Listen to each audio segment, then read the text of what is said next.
말씀은 요한복음 12장 1절로 8절까지 말씀입니다. 신약성경 167면에 있습니다.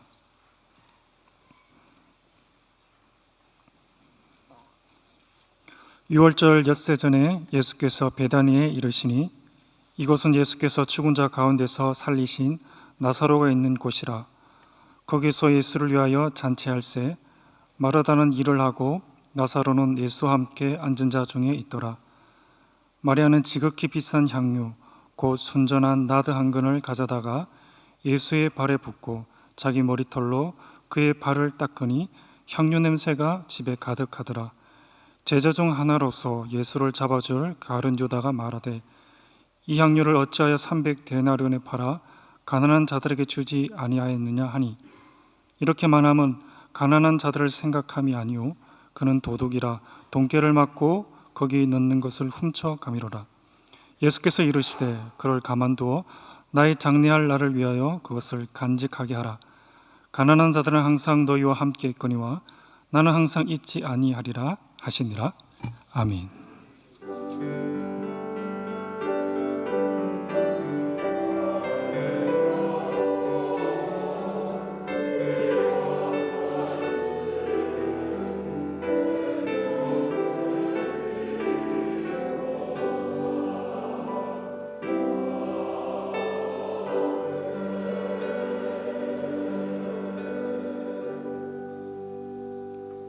아멘.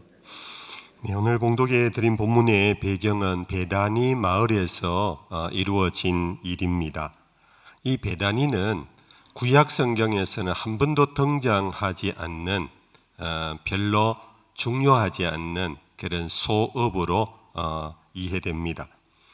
단지 신약 시대에 와서 예수님께서 갈릴리에서 예루살렘에 올라가면서 거쳐간 마을로 이곳에 머물기도 하셨고 이 마을의 어느 집에 가서 함께 식사도 하는 바람에 이 마을이 알려지게 된 것입니다. 이 베다니는 예루살렘 동편에 감람산이라고 있고, 이 감람산은 여러분들이 아시는 대로 예수님이 습관을 쫓아가서 기도했던 기도의 동산이기도 합니다. 그런데 이 감람산 동남편 기슭이 바로 이 베다니인데, 앞부분 11장 말씀에 보면은 예루살렘에서 한 오리쯤 되더라. 오리, 이것은 요즘으로 거리로 치면 한 2.5km 내지 2.7km 정도 떨어진 마을. 남자의 건강한 도보로 하면 30분에서 40분 정도 걸어가면은 닿을 수 있는 그런 소읍입니다. 영화를 좋아하시는 분은 아마 벤허라는 영화를 많이 거의 다 보셨을 것입니다. 이 주인공 벤허의 마지막 부분에 보면 그의 가족이 등장하는데, 너무나 열악한 환경 속에 살아가는 가족을 만나지요.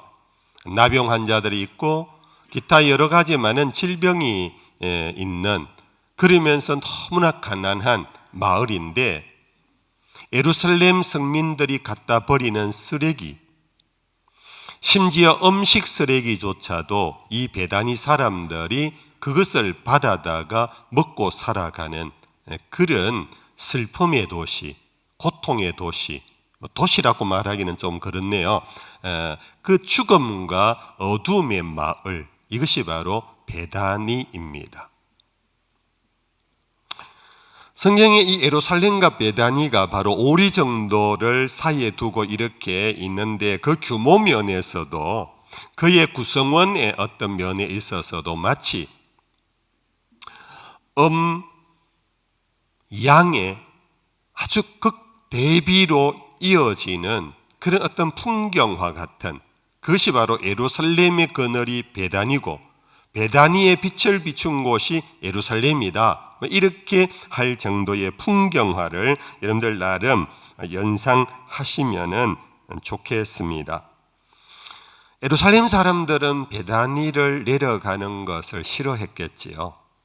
마치 예루살렘에서 베다니에 가면요, 천당에서 지옥 떨어진 기분일 겁니다. 간혹 예루살렘 사람들이 병이 들고 어떤 저주의 천령 불치병이 걸리면 이 베다니로 쫓겨가는데 그 인생은 이제 몰락한 거예요. 그런데 간혹 베다니에서 예루살렘으로 병이 고쳐졌거나 어떤 다른 이유로 예루살렘에 올라가면 그는 지옥에서 천당으로 가는 것과 같은 이제 그런 관계인데, 성경에서는 이 두 가지의 극명한 차이를 두고 예루살렘은 성내라 부르고 베다니는 성밖이라 부르는 그런 관계입니다. 근데 우리가 복음서를 읽어보면 예수님께서는 이 성밖과 성내에 경계선이 없으세요. 베다니 사람이 예루살렘에 올라가면서 와 하는 그런 모습이 전혀 없습니다. 예루살렘에서 갈릴리로 가려고 하면서 베다니를 거쳐가면서 베다니 저 어떻게 언제 지나가지, 그런 모습도 전혀 없습니다. 예수님은 이와 같이 극명히 대비되어지는 두 성읍 사이에서 그분은 경계인, 거꾸로 말하면 경계선이 없는 삶이었고, 경계선이 없는 경계인, 이쪽에서도 저쪽에서도 어디든. 근데 사실 예수님은 어느 모든 부분에서 걸으셨어요. 갈릴리에 가면 갈릴리 사람처럼 사셨고, 예루살렘에 올라오면 예루살렘 도시인처럼 행동하셨고, 베다니에 들어가면 베다니 사람처럼 그 집에 들어가서 먹고 마시는 그러한 모습을 예수님께서 보이면서 예수님은 베다니 사람들과 아주 친숙하게 지내는 것 같습니다. 그게 오늘 본문에 나타나고 있어요. 오늘 본문에 보면 6월절 여세 전에 예수님께서 예루살렘에 올라가려고 이제 갈릴리에서 내려오셨습니다. 베다니에 이르는데 벌써 베다니에서는 예수님이 오신다는 소식을 전해 듣고는 잔치를 준비했어요. 오늘 본문에 분명히 2절에 보니까 예수를 위하여 잔치했다 이렇게 돼요. 예수를 위하여 잔치했다. 그런데 일반적으로 병으로 오래 격리된 삶을 살거나 기타의 이유로 일반인들에게서부터 격리되어 오랫동안 산 사람은 건강한 사람과 일반인을 마주치는 것을 두려워해요. 그렇죠, 여러분들? 뭔가 열등감 내지 적대감, 여러 가지 어떤 이유 때문에 오히려 이 격리된 사람, 이 고통 속에 살아가는 가난한 사람은 이렇게 두려워하고 거리를 두잖아요. 이 베다니인들이, 베다니 마을 사람들이 그런 사람일 텐데 오늘 본문에 예수님을 초대했어요. 예수님은 지나가는 나그네에 불과합니다. 그런데 예수님을 초대해서 그냥 밥 한 끼 주는 것이 아니고 잔치까지 벌였어요. 그 이유가 뭘까요? 그 이유가? 그것은 물론 앞부분에 11장에 보면은 이 베다니의 일전에 왔다가 이 마을의 한 청년 나사로가 죽었는데 이미 무덤에 들어간 지 사흘이나 되는 나사로를 살려낸 사건이 있어요. 그러니까 마을 사람들은 그것에 놀라워해 그것에 감사하는 마음으로 다른 복음서에 보면은 이 베다니의 촌장과 같은 시몬이라는 사람이 예수를 초대한 거예요. 근데 여러분들 단순히 나사로를 살렸기 때문일까요? 그것이 바로 방금 말씀드린 것과 같이 예수님은 경계선이 없는 인생, 참 이웃인 예수님. 베다니 사람에게는 예루살렘은 이웃이 아니에요. 공간적으로 오리 떨어져 있는 지역민이 뿐이지 이웃이 아니에요. 갈릴리에서 내려온 예수 더더구나 이웃이 될 수 없잖아요. 그런데 예수님은 그들의 참 이웃이 되어 주셨습니다. 나와 앉아 집에 들어갔습니다. 죄인의 집에 들어갔습니다. 그들이 준비한 것을 이전에도 언짢아 하지 아니하고 예수님은 그것을 먹고 마시면서 그들과 함께 하신 베다니 사람에게는 참 이웃이셨기 때문에 그들은 예수님을 조금 더 부담스럽게 여기지도 아니하고 남처럼 여기지 아니하고 자기 동네 사람인 것처럼 오래간만에 타지에 갔다가 돌아오는 귀향인인 것처럼 그렇게 맞이하는 모습이라는 것입니다. 오늘 제가 이제는 목회를 이제 마무리해 가면서 제가 혹이나 여러분들 마음이 어쩌나 할 그런 표현이 있다면 여러분 이해하고 들으십시오. 제가 진심으로 정말 여러분들 목회를 하면서 느낀 마음을 한 번씩 여러분들에게 앞으로 열 겁니다. 우리가 교회 생활을 하면서 교회에서 가장 많이 하는 얘기가 사랑이라는 말이잖아요. 그렇죠? 그리고 이웃을 사랑합시다 하는 구호를 갖고 각 부서에서나 각 어떤 행사에서 이웃 사랑 운동을 합니다. 집사님 사랑합니다. 그런데 여러분들 솔직하게 스스로 생각해 보십시오. 사랑하고 있는가? 그리고 사랑을 받는 것 정말 느껴지는가?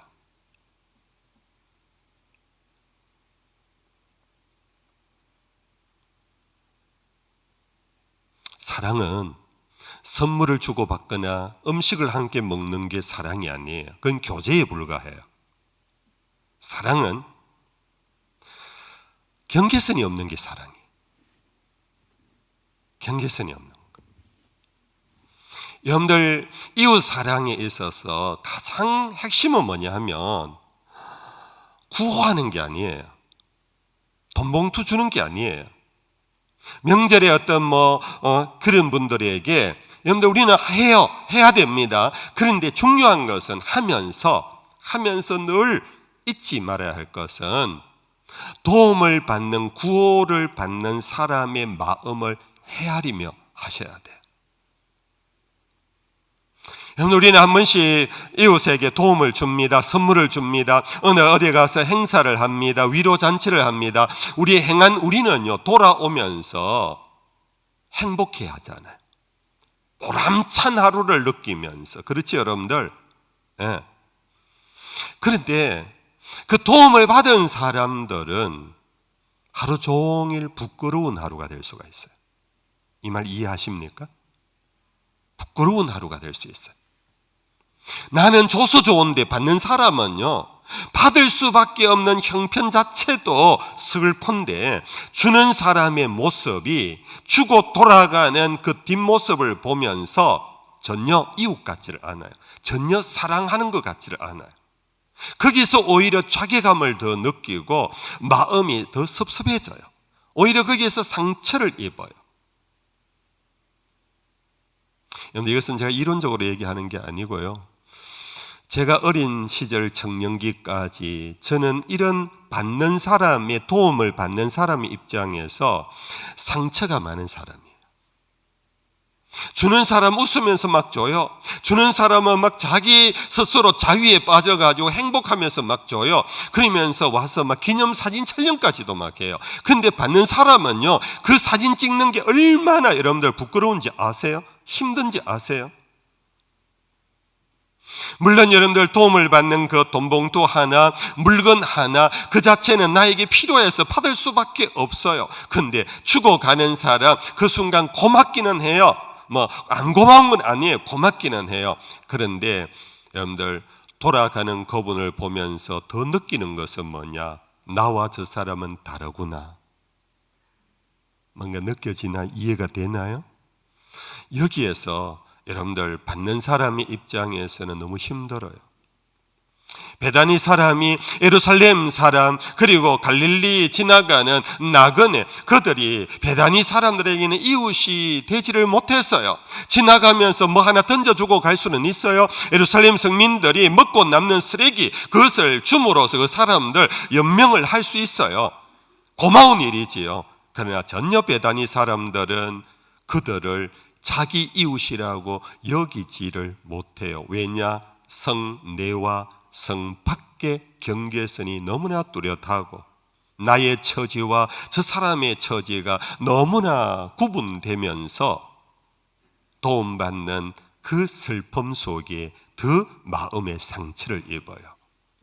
여러분들 개인적으로 하거나 교회적으로 하거나 기관적으로 할 때, 여러분들 누군가를 도와주러 갈 때 그런 어떤 행동을 할 때 늘 조심하셔야 합니다. 마음을 잘 여러분들 짚어볼 줄 알아야 하고, 받는 사람의 마음이 어떤 마음일까를 잘 헤아리면서 여러분들 돌아올 때 그분이 돌아감으로 끝이구나라는 생각이 들지 않도록 정말 참 좋은 이웃이구나. 그래서 예수님께서 내 이웃을 사랑하라 하면서 뭐라고 표현했나요? 내 몸과 같이. 그 이웃과 나는 다르지 않다라는 것이 내 몸과 같이 사랑하라 이거예요. 교회의 사랑의 운동, 교회의 사랑의 부흥, 교회의 사랑의 사역, 교회의 존재의 목적과 가치, 이것은 여러분들 세상에 경계선을 없애는 것이 선교예요. 경계선을 무너뜨리는 것이 전도예요. 그것이 바로 여러분들 우리가 해야 할 삶의 태도예요. 집사님 밥 한 끼 먹자. 그러나 내내 나는 나고 너는 너고, 아래로 훑어보고 판단하고 심판하고, 그거는 전혀 사랑이 아니에요.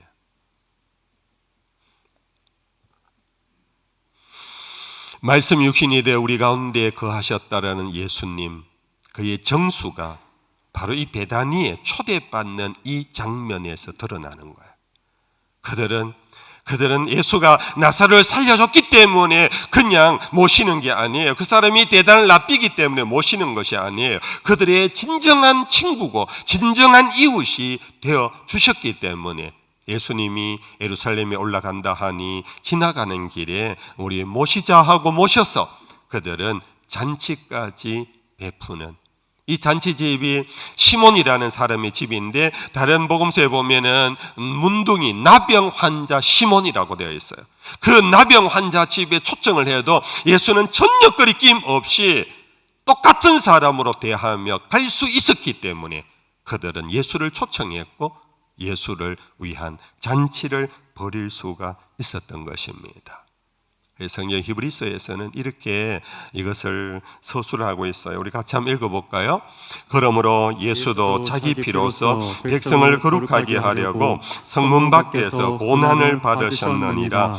그런즉 우리도 그의 치욕을 짊어지고 영문 밖으로 그에게 나아가자. 예수님은 성문 밖에서 고난을 당하셨어요.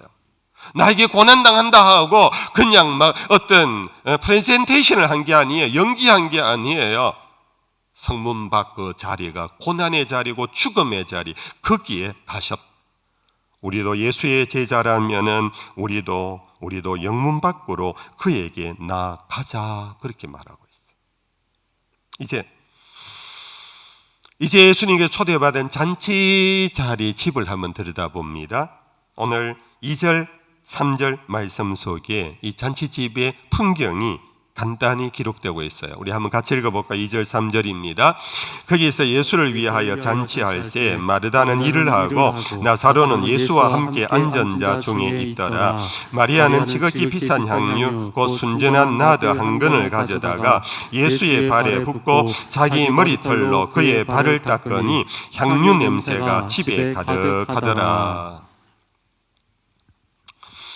여러분들, 이 마르다, 마리아, 나사로 이 3남매의 얘기만 있고 사복음서 어디에도 이들의 부모 얘기는 나오지 않아요. 요즘으로 치면은 부모 없는 소년 소녀 가장들과 같은 것이 바로 이 3남매인.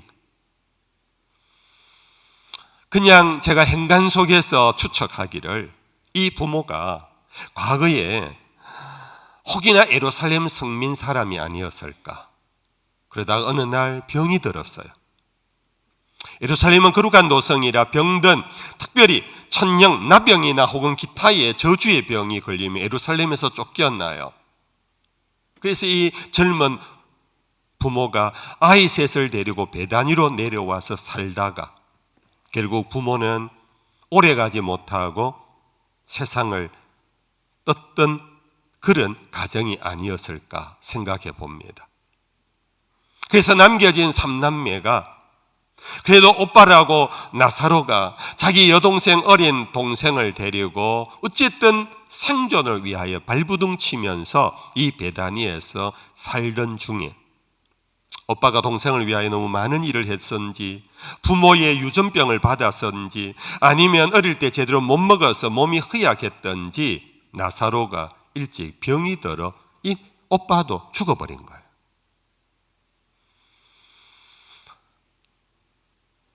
오빠가 죽자 이 어린 두 여동생이 울고 있는 그 모습을 이 동네 사람들이 보고 너무나 측은히 여기고, 앞부분 바로 앞장입니다. 여러분들 한번 읽어보십시오.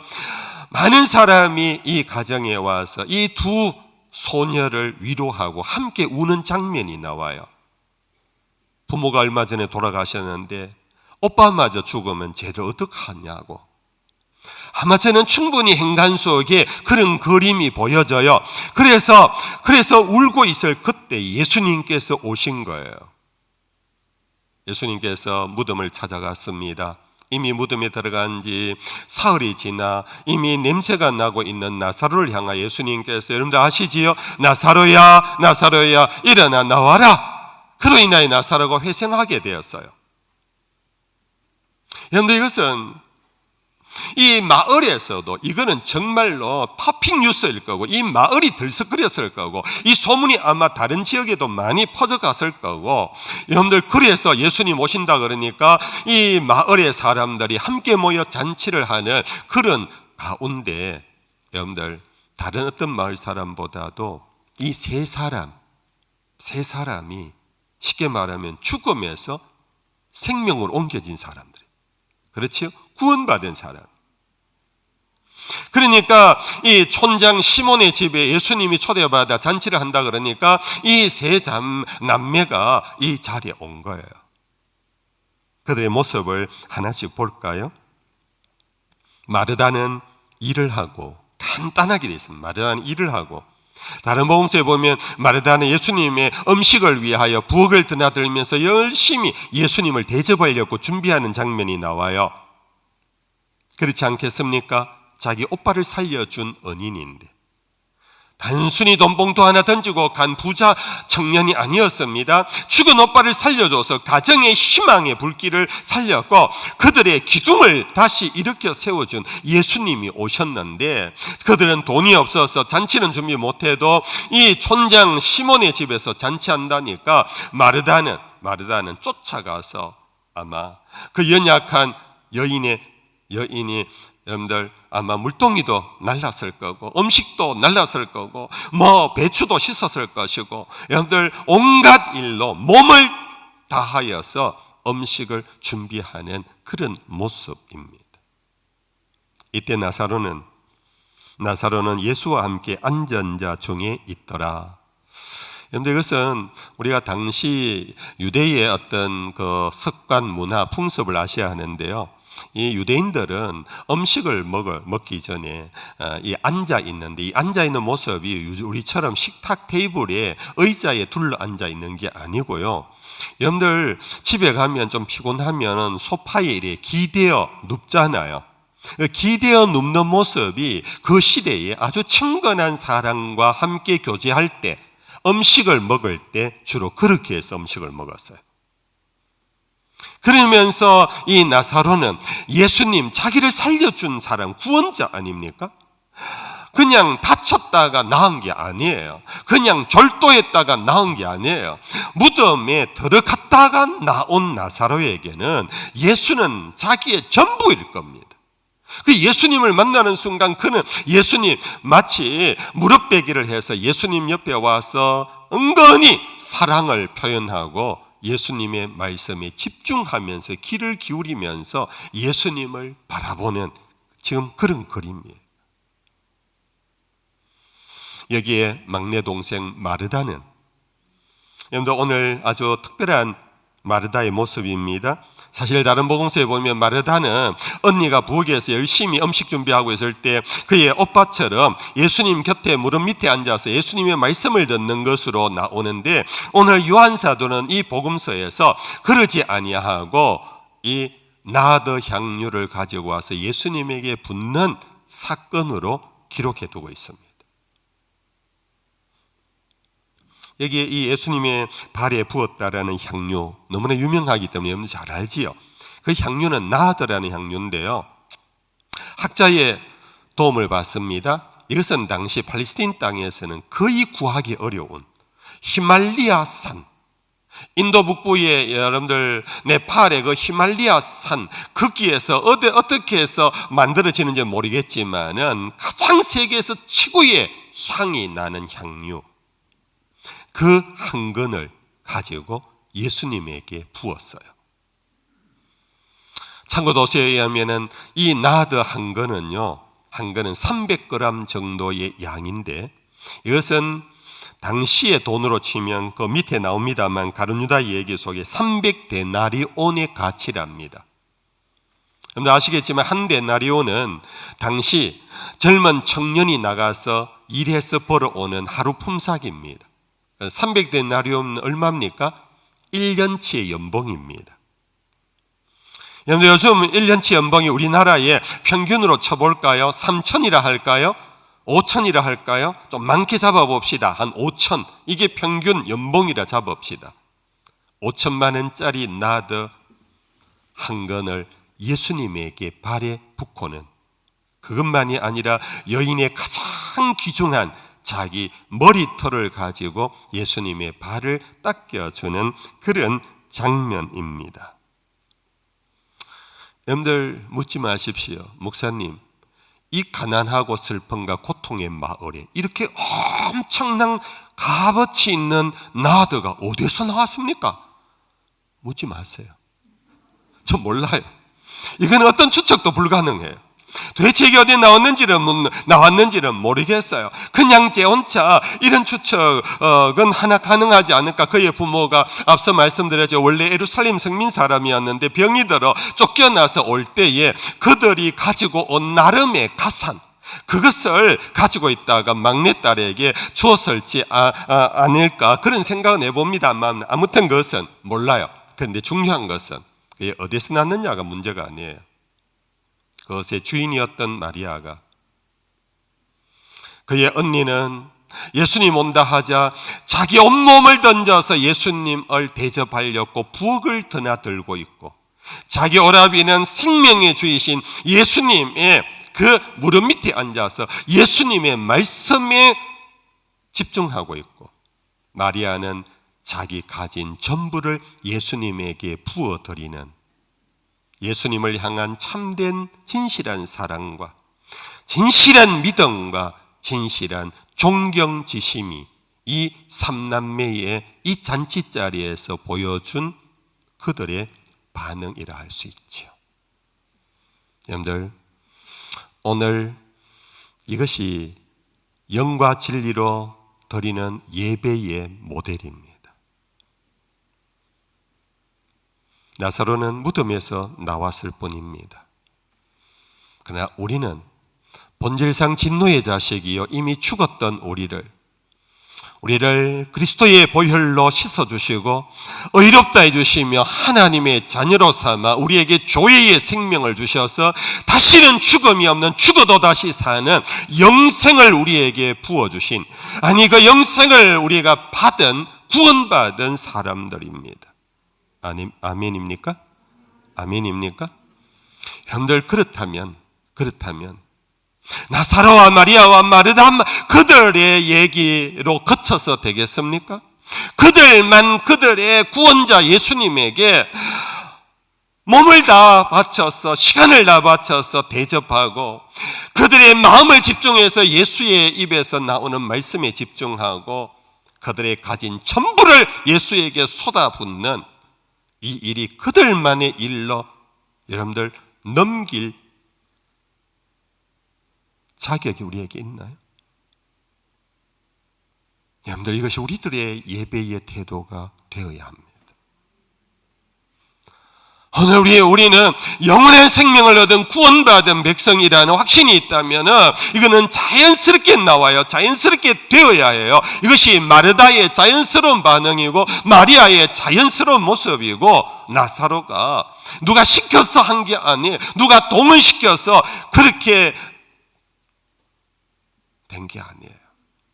예수님이 오신다는 소식을 전해 듣고들은 자연스럽게, 여러분들, 우리는 하나님을 열망하라, 이 표현은요, 사실은 구원의 확신이 있는 사람에게만 가능해요. 구원받은 확신이 없는 사람은 저것은요, 성가셔요. 마음이 하나님을 열망한 동력이 없는데, 하나님을 열망하고 갈망하고 싶은 동인이 없는데, 교회 올 때마다 저 표를 보면 부담이 되는 거예요. 남들이 열망하라 그러니까, 목사님이 그러니까 네 열망합니다, 이게 율법으로 또 막 되는 거예요. 여러분들, 이것이 여러분들에게 율법이나 부담스러운 것이 되지 않기를 축복합니다. 이것은 자연스러워야 합니다. 자연스러운 것이 되려면은 나는 구원받았다라는 믿음이 있어야 돼요. 나는 나사로와 같이 무덤에 들어간 그 이상의 죽음의 자리에서 생명의 자리로 옮겨진 놀라운 은혜를 받은 사람이라는 이 기쁨, 이 확신이 오늘 우리의 예배 속에 나타나야 돼요. 여러분들, 우리의 예배가 구경꾼으로 전략해서 되겠습니까? 우리의 예배 자리에 앉아서 판단하는 자리로 여러분들 전략해서 범죄하는 자리로 여러분들 전략해서 되겠습니까? 이 시간에는 오로지 나사로와 같이 죽음에서 생명으로 옮겨주신 예수님, 그분을 향하여 올인해야 돼요. 내 마음도 생각도 모든 것이 올인해야 돼요. 예수님을 섬기기 위하여 여러분들 분주하게 자기 몸 아끼지 아니하고 온전히 헌신해야 돼요. 여러분들, 구원받은 확신이 있는 자는 여러분들 자기 가진 전부를 계산 없이 하나님 앞에 드릴 수 있는 태도가 필요해요.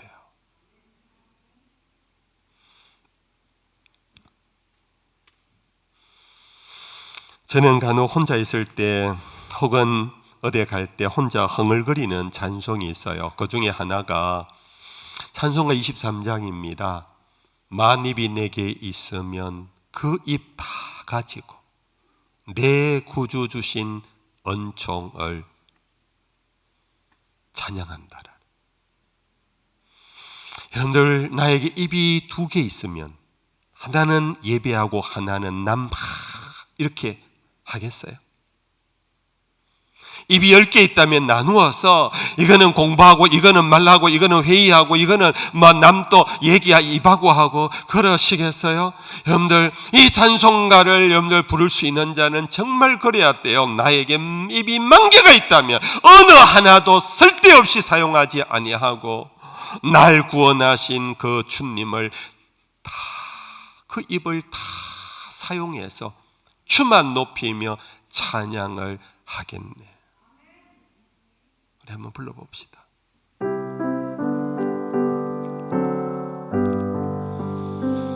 만입이 내게 있으며 그 입 다 가지고 내 구주 주시는 종을 늘 찬송하게. 만입이 내게 있으면 그 입 다 가지고 내 구주 주신 은총을 늘 찬송하겠네.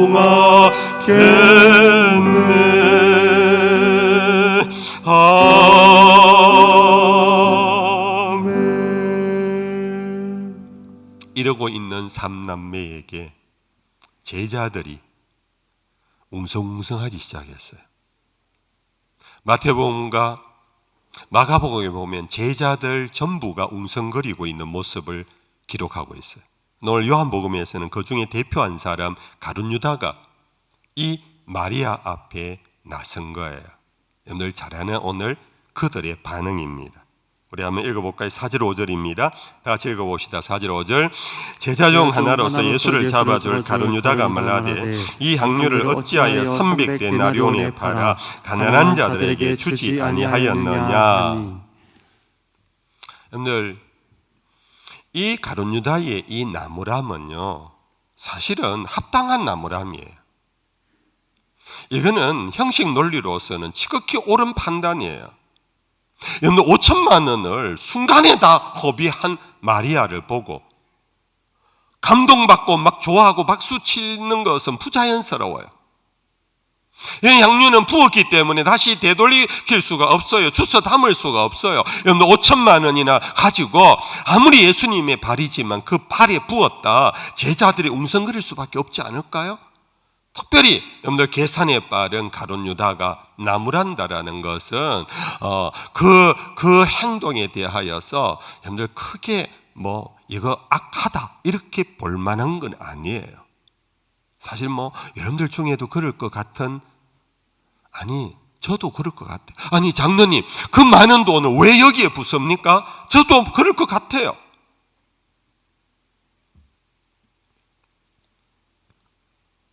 문제는 여러분들 가난한 사람을 위하여서 이 많은 돈을 5천만 원이면 여러분들 장학금으로도 몇 명을 키우겠습니까? 여러분들 극빈자 병원에 못 가는 사람을 몇 명이나 여러분들 치료할 수 있겠습니까? 적지 않은 돈입니다. 가룟 유다의 말 자체가 악한 것이 아니라 성경은 6절에 이렇게 말하고 있어요. 이렇게 말하면 가난한 자들을 생각함이 아니요 그는 도둑이라. 동계를 막고 거기 넣는 것을 훔쳐 가밀어라. 가룟 유다의 말 자체가 악한 것, 나쁜 것은 아니지만은 그의 논리와 그의 생각 자체가 문제가 아니라 그 마음이 정말 가난한 자를 위한 마음이 없었다라는 데 있습니다. 이 5천만 원을 장학금을, 그리고 5천만 원을 가난한 사람에게, 이게 왜 나쁜 얘기입니까? 근데 문제는 예수님이 보실 때 성경이 그의 마음을 판단하기를, 진단하기를 그 마음속에 참된 가난한 자에 대한 마음을 갖고 말하지 않았다라는 것입니다.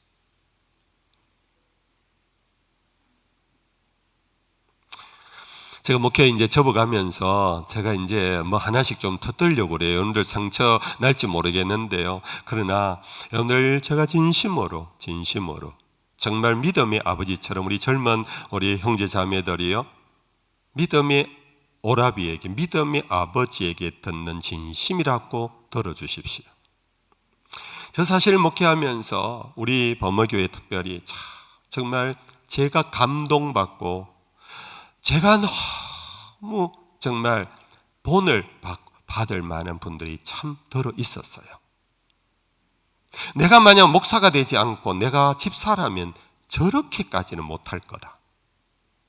정말 귀한 분이다.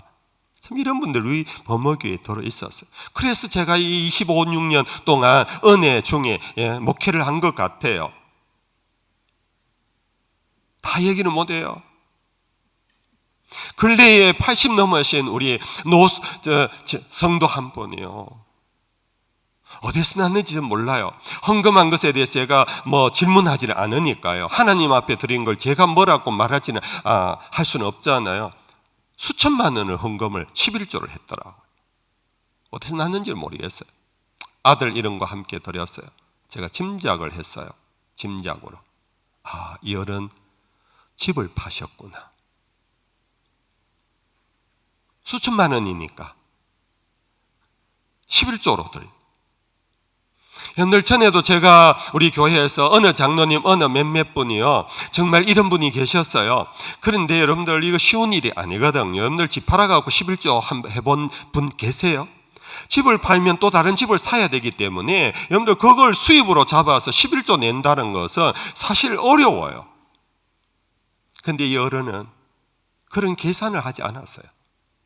나에게 소득이 있으니까, 수입이 생겼으니까 이 모든 것의 원주인은 하나님이다 생각하시고 수천만 원을 드린 거예요.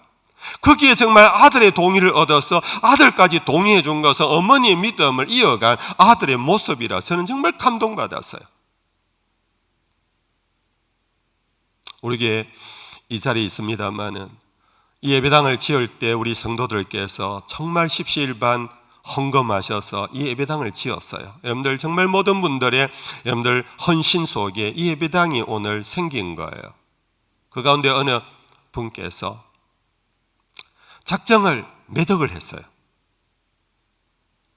근데 사업이 그 후에 기울어졌어요. 어려움이 있어요. 그러면 여러분들 사업이 잘 될 때 하나님 앞에 감사하다고 작정을 했지만 사업이 안 되면요 사실 어렵거든요. 그러면은 그냥 접든지 하나님 아시잖아요 하고 묻어버리는데 이분은 지금까지도 당신의 어려운 사업 속에서도 매주 올 때마다 50만 원, 30만 원 그렇게 해서 지난 수년을 그분이 적금하듯이 해서 당신이 작정한 수억을 거의 지금 다 헌금을 하고 있어요. 이게 쉬운 일입니까?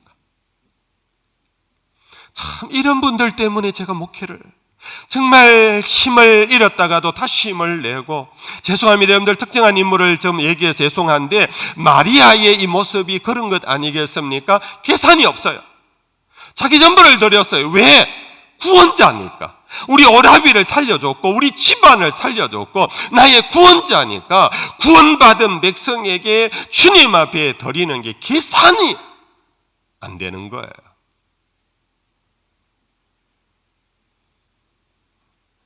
명사십 제가 헌금 설교한다고 여러분들 그렇게 마음 상처받지 마십시오. 헌금 설교가 아닙니다. 여러분들 정말로 구원받았다라는 우리의 마음의 감사 그것이 예배로 드려지는데 여러분들 우리가 정말 구원받은 그 기쁨과 감격이 여러분들 진실하다면은 이 마르다의 모습, 마리아의 모습, 나사라의 모습이 우리의 예배와 우리의 삶 속에 교회 뭐 그렇게 시간을 거기에 많이 보내냐 뭐 네 아니면 교회에 뭐 사람이 없냐 그런데 그 사람은요 그 사람은 내 아니면 사람이 없어서 하는 게 아니라 계산이 없이 자기 몸을 헌신하시는 거예요. 설교 그렇게 뭐 집중해서 들어야만 들리나 뭐 집에서 온라인에도 다 안다. 여러분들 그거 누가 모르나요? 그러나 당신 마음을 이끌어가는 성령이 이끄셔서 어떻게든 대면 예배가 가능하면 나와서 주의 말씀 예배의 현장에 참여해서 예수님에게 기대어 의지하는 마음으로 예배드리고 싶은 계산 없는 마음. 여러분들 우리 범어교회가 이런 교회로 이런 성도들로 가득할 수 있기를 축복합니다. 여러분들 주를 위하여 섬길 때에 정말 너무 계산하지 마시고요 인색하게 하지 마십시오. 여러분들 정말 모든 것이 주께로부터 왔고 주께로 말미암아 주께로 돌아가는 우리 인생에 내가 계산하지 않으면 하나님이 계산해 주실 것입니다. 하나님 우리의 부족이 없도록 채워주실 것입니다. 하나님이 우리가 사망의 엄지면 골짜기에 빠질지라도 해받지 아니하도록 당신의 지팡이와 막대기로 우리를 안위해 주실 것입니다. 이것이 오늘 하나님을 열망하는 사람 마리아의 가정, 이 가정을 통하여 우리에게 주시는 메시지가 여러분들 모두에게 던지는 성령의 소리가 되기를 주 예수의 이름 축복합니다. 찬양하십시다. 찬송가 211장입니다. 211장 값비싼 향유를 주께 드린 막달라 마리아 본받아서 향기로운 산제물 주님께 바치리 사랑의 주 내 주님.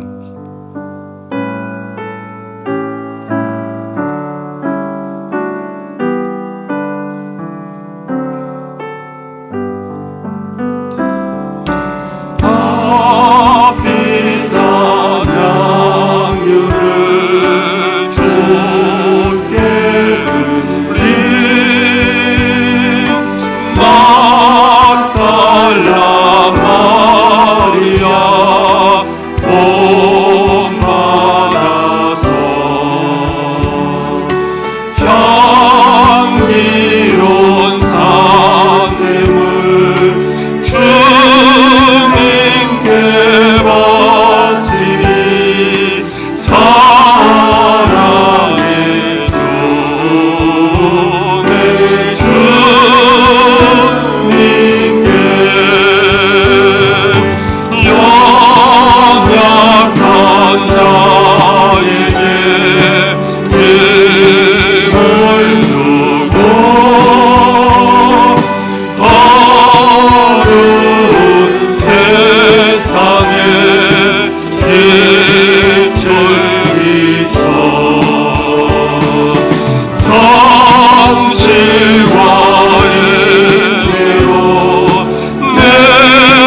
내 평생 사는 동안 주 찬양하리. 여호와 하나님 내 주를 찬양하리. 이 찬양으로 마무리합니다.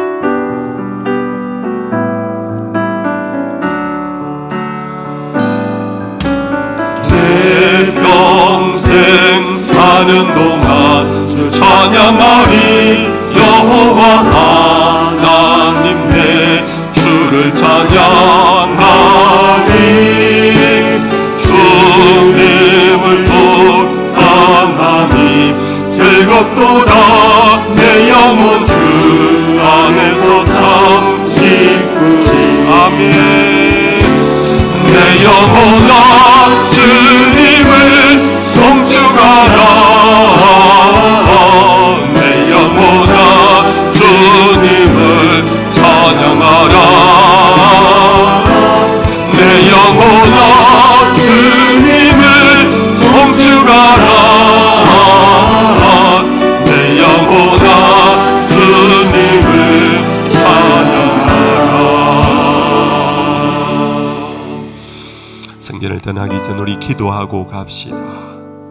인생의 황혼이 깃들어서 언제 이 땅 떠날지 모르지만 주님을 섬기다 평안히 가게 하옵소서. 내 평생 사는 동안 주를 찬양하며 예배하는 생활이 나의 삶의 중심이 되게 해 주옵소서. 여러분들 자신을 두고 우리 한번 기도하고 나아갑시다. 하나님 아버지 감사합니다. 오늘 우리를 부르시고 주의 말씀으로 우리를 훈육하시고 우리의 삶을 돌아보게 하신 것 감사합니다. 하나님 주의 말씀이 우리 속에 역사되게 해 주시옵소서. 아끼지 않게 하시고 하나님 인색하지 않게 하시고 모든 것 주의 은혜로 사는 것 잊지 않게 하시고 우리의 인생길 하나님 해질녘이 다가오는데 아버지 하나님이여 정말 주님 앞에 기쁨으로 돌아갈 수 있는 우리의 삶이 되게 해 주시옵소서. 모든 것 주님의 것입니다. 주님 함께해 주시옵소서.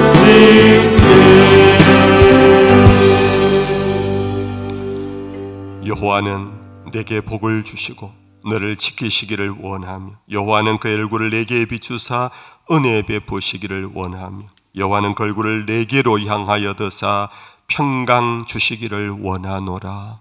우리 구주 되신 예수님 크신 은혜와 우리의 참아버지 하나님 끝없는 사랑하심과 영원토록 우리의 보혜사 되시는 성령의 위로 교통하심이 이 자리에 있는 모든 예배자들과 온라인을 통하여 가정에서 예배에 동참하고 있는 주의 권속들 위에 항상 함께 하시기를 간절히 축원하옵나이다. 아멘.